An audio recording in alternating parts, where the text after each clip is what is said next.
hürmet etmeye başarsan il gün temsiliyar. Thomas Asrarımız elbette yadınızdadır. Geçen gepleşiklerimizden yediğin programımızın geçen numaralarının bir yerine Atta Gurvaniyeli Türkmenin garay hakkında öğren tehdini çıkış etti. Thomas Asrarımız sonra şot çıkıştan öğren umatliyet alanlıkları hakkında, önüne tehdini galranlıkları hakkında tehdirli bir de hat yazılar. Hatta öyle yeni de şu Türkmençülük, destur, edim, gılım hakkında şehud etme için gepleşiklerine çağırdık. Hatta bizim ihvanımız. Hatta yine şeyler pekimma Türkmen övünün sümürü adam kidey 12 sol öyde kamil olan Türkmenin iki kökü diye. Sol Türkmenin garay hakkındaki burrumlarına baryan çetini gallardık netivesi vallahi. Ondan yine de şu bizim pekim paykata yumurlon arkama arka atavalarımızdan gelen şeyler pekimma ey adamda atan altı enem dört diye de. Şimdi şundan şöyle etsek yerlikli var mı kadiyen? Tuvaleme yaş başından könüllerden havarlı olmak bir katı oğluğun alamatı. Bir yankı aydan fetirlerin sol könü dövrde kalanlarların, dervişlerin aydan kazallarından bolmalı. Derviş kalanlarlar, divanalar bular halkın içine gelip halka yaxşı niyetler sargap, halka yaxşı olmağı ünnep yören adamlar bolupdur. Ondan halk olary gowurupdur. Divana geler işikten, bela çıkar deşikten, divana bir su verin, qaragıllı meşikten. Bir şol divanan gelen yerine bela çıkıp gidiyen ekenne, şol halk şeyle düşünüpdir. Sebep oların ödü divana değil yani bir erkin fikirli adamlar bolupdur. Oların bir bölüğü bir toparı yankı Hudaýyň özüne aşyk bolupdyr. Şonuň jemalyny görmek isläpdir. Bir toparın magtym gulýal beýgi adamlar dünýäniň boluş içine sygman hu diýip çykyp beripdir. İl içine köp zatlar öwrenip berip dünýäni durmuşy öwrenipdir da. Ine diwana dermuş kalanlar diýil ýani şuň ýaly bu adamlar bolar. Şonun şu il halk derwişleriň diwanalaryň şo gelerini bir näçe wagtlarda garaşar eken. Ana ýangy täze bäbek bolsa, şonuň kalanlar gelse, şoň öňüne salar ekenler. Öňüne berer ekenler. Çağany. Şonu kalanlar şu gowy gazallar aýdypdyr. Şoňa paka berip çağany. Ine şondan bir kan parçasyny durmuş aýdyp Howa. Durmuşa aýdyp ardy edip. Ey adamzat atan altı enen dör, bu jahanyň durşu der, seniň günüňe heyhat. Munna ejiz bolmagyn, pederleňdey bolgun mer. Haram ýollan ýörälen diýdeler gubar ger. Halal ýollan ýöreseň ýollaryňda durmaz ker. Gelliň bir gün gidersiň bu gadybdan galan şert. Eýem sizi saklagay sogab üçin, durman ýör, sogab üçin diýman ýör. Şu gadallaki altata ine şu aşağıdakilerden var. Yani enen atan alt enen 4 diýip. Ine olur adam ata öýd atan, azan atan, sünnet atan, ilm atan, gaýyn atan. Doğru. Hatta öyle şu bir geçen gepleşiklerimizde telefonumuzda sulamada şeyler var. Adam getirdik. Adamın atatı 7 bolýar. Şonu Nuh atanam bolýar. Ýöne soň gelen netijelere, soň gelen telefonumuzda suladan gelen fikirlere hakik salynan esem hat ýazdyňyz şol adamın atasyny 6 diýip berýär. Nuh birin şugullere gelmegimizde bir uly dahilli bolan adam. Ol şol ýanky bir uly ýağış ýagýar, 40 güllär. Bir dağlaryň, zatlaryň depesine çykýar suw. Şonu ol Nuh netjar bolan ol. Aga jutdy. Şonu bütün heýwan insanyň neslinden bir jübit alyp ondan şol ta yankı yagan yağışı yer sor kutorunça şol ondan iyice şeklatlar bile şol üstünde bolýar da. Eger şol Nuh bolmadyk bolsa onu adamzadyň tohumy bugüne gelmelem däl. Ol şeýle beýli iş bitirenne.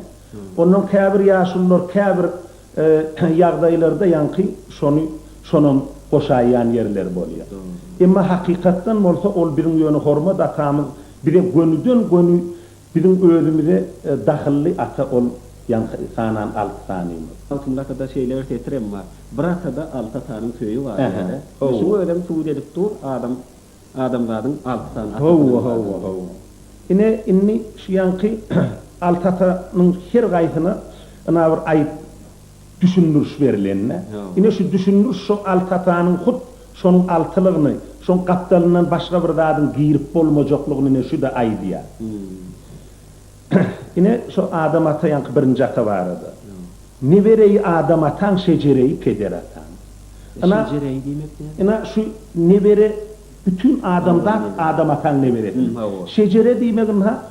Bir kadim zamanında ana revolüsyonadan ozol her bir tiren tayfanın aksakallarının öylerini şu tayfan tiren 10 arka, 7 arka, 10 arka yankı anırdan kaydiyan arka varka şonun nirden kaydiyarlığı yağıldı iktabı var edi. Abi ondan sonra bunu yankı 37. yılın bahavat tututluğunu şu köyünü iktaplar bilen bile hemmeciğini yakıp yanırıttırlar da kalın menini korkusunlar onun dınıttır bağır. Yine şol şecere diyen şol. Her uruğun neslin iyidarlanayan iktabı. Yine onun öz atağına. Uzak ömür niçik hirak öz pederim daştayallı şonun giderim. Ondan sonra uzak ömür az var hatan yarışı bolsa adan atan. Sünnet ata bolsa yarışı sünnet oğlu ovan narşı. Sıpayı mı ılım atan sana deyirler gülüm atan. Şimdi burada da bir adama bir yüpek parçaya aladım ekenliği ya. Yağ olmasa planinin matası kovuğu değil ya, kovu adama. Şol eğer ılım atan bir kovu sıpayı adam olsa onu sen şol bir kovu adam değildi şol. Yani yüpek parçaya aladım değil.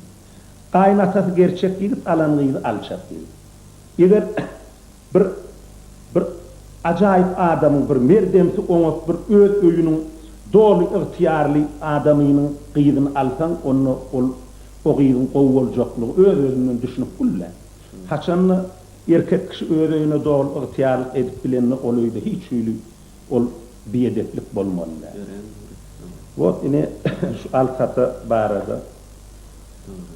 Ni şu kıyıcık acayip fehmler halkı manılı hareket etme iter. Onun halk kovu adamlara sünnet ettiriptir, kovu adamlara azan ayttiriptir. Karar şu meselede ervedi adamlardan daşturluktur da. Şonu kabir boluksuz adamlar öz özünü tankidi göz bile karattır. Bir şu halkın şu mazmullu hareketinin bitiriyani işi der. Adamlardan ine yankı ine şu dördenesi ne şulur. Kovene ödenin, gövegenin, gaynenin. Bir enelerin hem her birine değişli kıyıkacık düşünürüş var. Yine kovene değişli. O aydınları yürüme yani. Kova. Yine şulara düşünürüş ver yani. Adam oğlu enin kova eyle vurgun ona dova.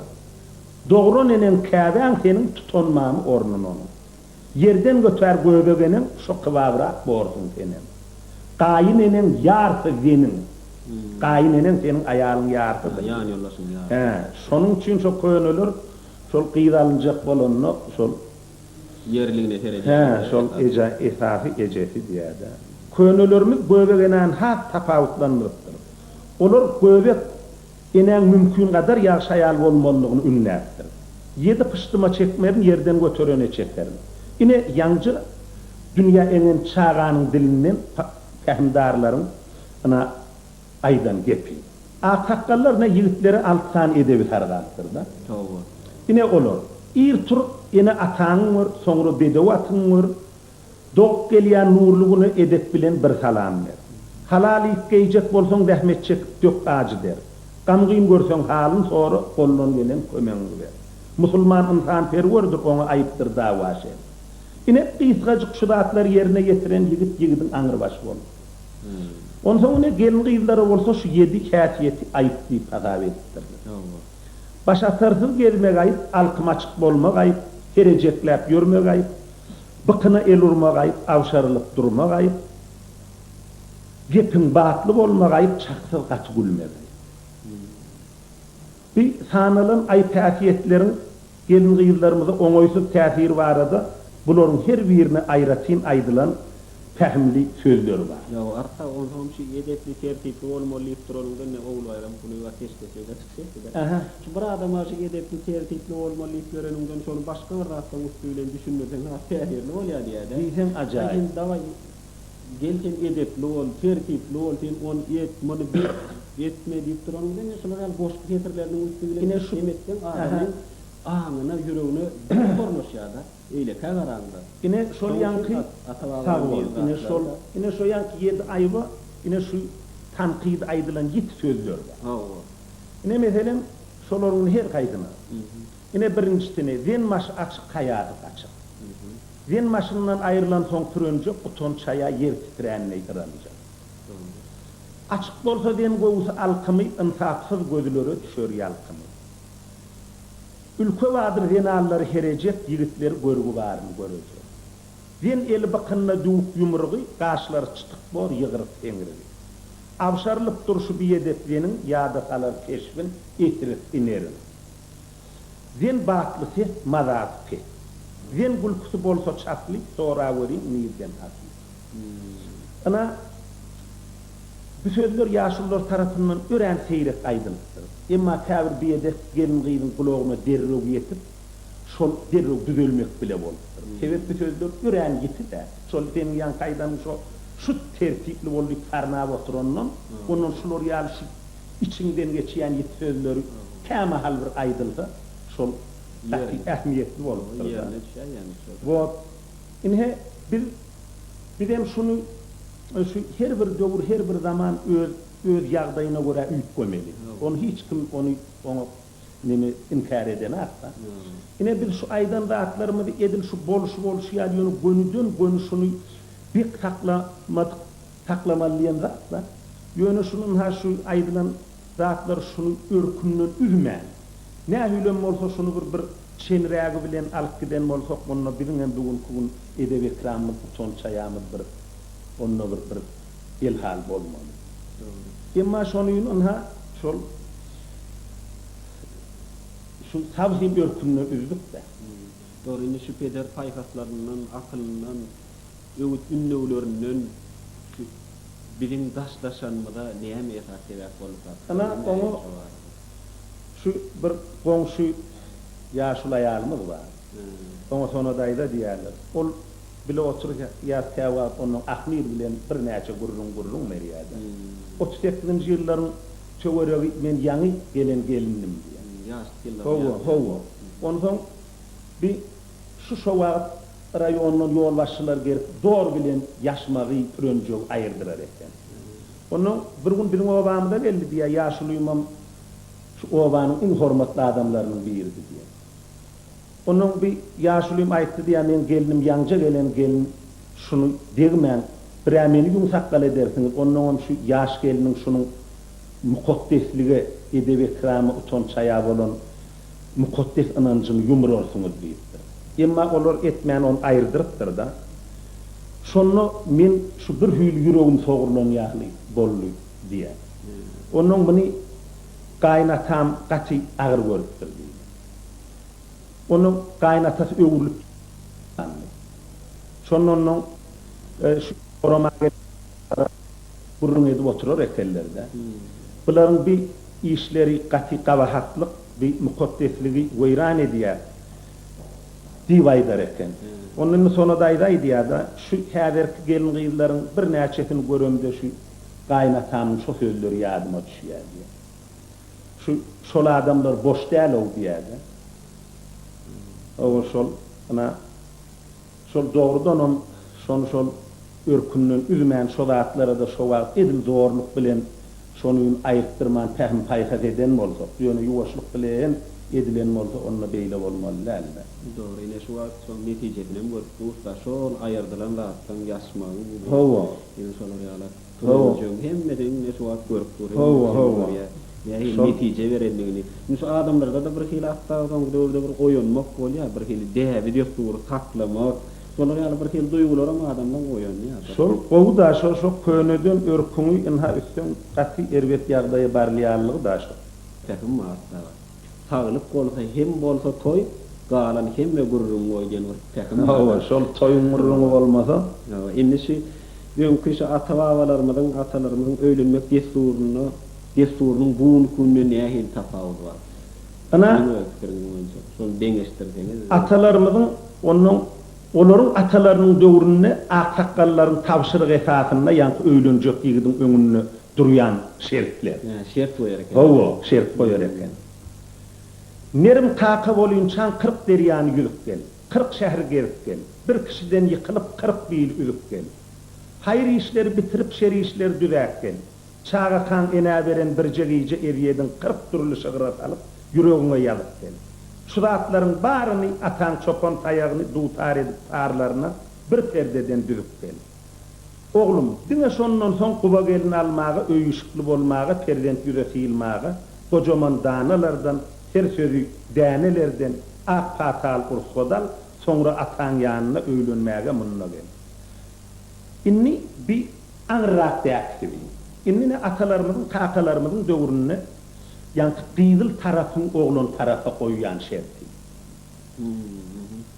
Ocak garyp bilmese, erkek çürüp bilmese, ýaz gyrkymda 40 goýuny günne garkyp bolmasa, müň tikelli tenkezden eşek ýükläp gelmese, goý çalmasyn dutar düzüp bilmese, ol oglanyň kakasy plan kesse, gyz wadi tapymyzdan gelmez. Inni bizim döwrümizde. Hawa, inni ýoş-ýoşdan tebeç ýa-da. Ocak gazdyrardylar, erkek çüzdürerdiler, çalmasagan dutar ýokman düzdürerdiler. Ana anny şuguller. Dutar bozdurýarlar, bagşyny süzdürýärler, toý diýen beýik zatdan aqtaqqal gojalaryň tamatyny üzdürýärler. Misli çapyljak atday täzalan gelinlerini märekan ortadyna tam edip geldirýärler. Şeýdik gelen tursat buton çaya şerimin ferhedin bozdurýarlar. Şeýde ýyl-ýyllan pederlerden daşlaşdyk. Şeýde ýyl-ýyllan edep bilen hoşlaşdyk. Yüzlöneliň pederi, dolanoliň edebi, olardan daşa düşdük, bire ýol ýok gideri. Hatta şu hatlardan görünüşi almy, şol zamanlarda Kuba gelin alynçan, hawa. Öýüşli bolýançan edil bar, şu perden tüdähilin-çan edermenlikde, edil görewliň bäri ýany bolmalygyny şu tekrar maýdyk dur. Mümkün onu şeýle ajaýyp edermen ýigitlerin gelinleri hem ajaýyp bolarlar. Hawa, ine olaryň gelinleriniň ajaýyplygy barada gurrungy doldup oturmasagan boljak. Ýöne iň bärkina 20-30 ýylyndan odol şol biziň gelinejelerimizin biz oglançykka biri söýüşi şugun piýaly ýadymda. Ine şonun bir parça goş wakat berýär. Bal ýurjym bala ýurjym, gulgun çöläle ýurjym, ynha gellejem, goý diýsen gujöň. Ýuruk taýçanagym sen etmerin halyny sen, inni men hem ejem sen, men gellejem. Meleje gulpajyklaryny taýdardyşyp gelnejelerini höwet bilen tereçip oturan gyzjiglerimizin her birini ine şiýilrä söýürdi. Manlaýyň açyk bolsun mele gulpak barlygym, saçlaryny sypaýyn bile ýaşan ýyllarym. Sana begret etmäge, hyzmat ettin ellerim, ak barlygym diýmäge enmik ettin dillerim. Size nusga bolmaga ýadamasyn diýillerim, sizi ýagşy görüşmek gödü gitsin diýillerim. Görelläňe uýorsun, ýagşylygy duýorsun, bir gün hoş gallyersin, misli süýünen ýyllarym.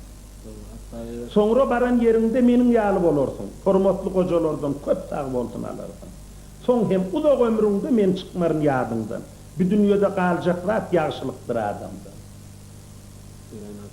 Hatta ýöne gynan şu gamyň ahwalla ýatlamaly bolýar, şu edil şu sizin goşguýuňyzda beýan etişiňiz ýaly gelinlere de duşaýmak antadyslar, şu gamyň bolsa da. Şunu tebäbi diýen. Muňa esasy sebäp şu bir peder ýodasynyň düýkden daşlaşanlygymy diýip düşünýär. Tert boljak däller, şol hakykatda ýakyn geljek. Ondan şu pederden daşlaşmaly dälligi barada. Pederden daş düşse halyk ýumurtga o misli talyk. Pederleriň ýodasy netilleriň kadady. Pedere sind etmedik kämillige hiç yetmedi. Pederlerden daş bolmasyn araňyz ýoksa kesmek bağlar gider. Garaňy. Pederleň tähmini bolmak meger barsa garaçylmak. Tähimleri bir misli güneş nur saçmaly gerek bille. Eger ol ullanman galsa öwürlermiş soňra gulle. Durgunluk ýyllarynda şu pederleriň şu pehimleri şu gülle övrülmek kemi kalmadı. Sebep olur hiç unlanmadı da. Yine bir sonun şu neçe aran yığcamlaştırsak boğu olacak. Hatta öğrenci edep, tertip, levde vefalık, adamkärçilik, ahlak sıfatları vardı. Öğren tehirli urun verdiniz. Öğren tehir alın. Mene tomoşaçılar mendine o tehir alındırlar. Köp sağ olun. Ama niyetip bolup sağlık paraçılık yurtlar aman bolup dursa Huda yol verse gelecek ve yine de fetva eder. Köp sağ olun. Sebede köp sağ olun hemmenize. Sağlık da var Sağ olun. Sağ olun.